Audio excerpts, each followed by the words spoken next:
Good evening, folks. Welcome back to the channel. In one of my previous videos there, I promised that I would do another video on the cost of housing and the cost of living here in British Columbia. So here we are to do that. So I want to touch on a couple of things. The average home in BC, okay, we'll start there. So the average home in BC comes in at $1,020,000 is the average home in BC.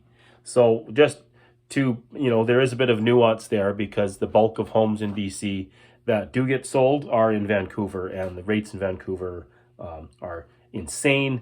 Second highest market, I believe, in BC is in Kelowna, which is another extremely inflated market.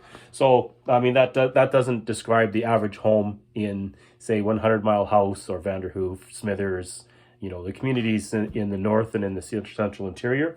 But the average home overall in BC, $1,020,000.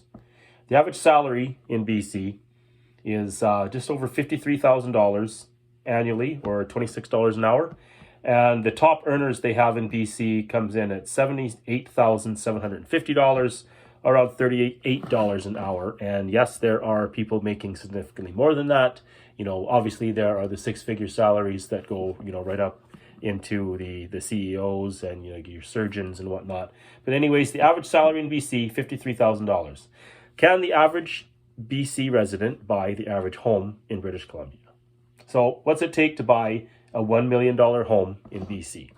So your $1 million home, in order to qualify for the mortgage on this $1 million home, you're going to need your salary is going to need to be about $217,640 annually. This is from the website RateHub. This is what I looked up to do this research, and you'll need a down payment of about $200,000. The average person in British Columbia is not buying the average home in British Columbia. So who is buying the average home in British Columbia? Well, foreign investors, I would have to say. And because of that, that's why we have such insane rents. A few months back, my daughter was living out in Prince George, BC, and had rented this cute little 2-bedroom home, but very small. Maybe not much more than 1,000 square feet, I would say, shared yard with another house. And her rent on that little house was hundreds more than we pay for the mortgage on ours, which of course is a different area, but rents are insane. If you listen to the news and all over the media, social media, the people who are renting are the ones that are struggling the most. People who are home owners, we're struggling too. I wouldn't say that our family is struggling, but it's not easy, and I know people who really are struggling. So who is responsible to fix all this? Who's going to fix all this? Well, the NDP here in BC say that they're going to deal with it. The Justin Trudeau Liberals in Ottawa say that they're going to deal with it. But how long have these parties held power so far? The Justin Trudeau Liberals were elected in 2015. The NDP was elected in somewhere around that time. They've been in office for a significant period of time.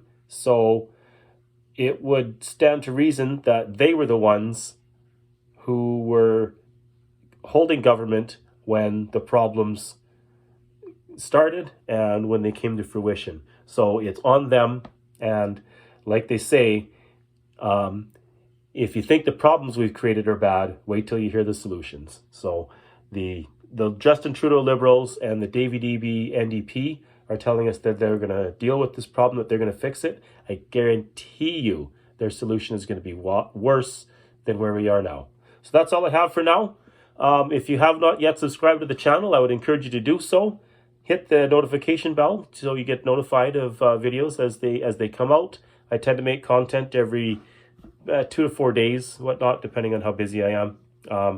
Like the video, share to others that you think might want to hear this, and we'll see you on the next one.